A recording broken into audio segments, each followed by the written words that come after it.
2013, selfie ang napiling word of the year. Ngayong taon ang napili ng Oxford English Dictionary, vape.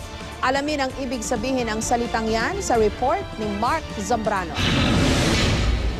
Kasabay ng pagdagsa ng mga electronic cigarettes ang pagsikat ng salitang vape.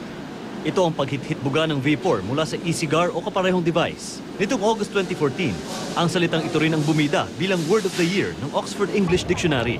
Ayon sa kanilang opisyal na announcement, napili nila ang vape sa listahan ng 6 pang mga salita na madalas na ginagamit ng nakararami.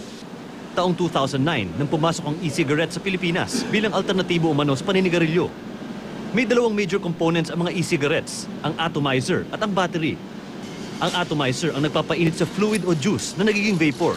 Naging usap-usapan ang kaligtasan ng propylene glycol at vegetable glycerin, ang chemical na laman ng drops na ginagamit sa e-cigarette. We want to base it all on mga studies na published. Yung talagang na patunayan na totoo. Mga published sa internet, published na ganyan, mga doctors na nagsabi.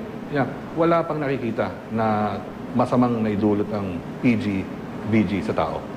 Pero paglilinaw ng Philippine E-Cigarette Industry Association, tanging alternatibo lang sa paninigarilyo ang vaping. Pabor din sila sa regulation ng mga e-cigarette-related products sa merkado at tanging mga naninigarilyo raw ang kanilang target market. We support the pro-regulation stance. Gusto po namin na yung ginagawa namin ay makatulong po sa tao. Hindi po kami nagbebenta sa mga minor de edad, sa mga buntis. Nanindigan naman ng Department of Health na hindi nila ini-endorso ang paggamit ng mga e-cigarette. So the Department of Health never recommended naman an alternative choice na ng paninigarilyo, like using your e-cigarette. The way really to go is, para kasi inaano lang natin sa, sige, I gave up smoking cigarettes but then I'm into e-cigarettes, the same way. Dagdag ng DOH, responsibilidad ng bawat isa sa atin na maging mapanuri, lalo na pagdating sa ating kalusugan. Mark Zambrano, GMA News.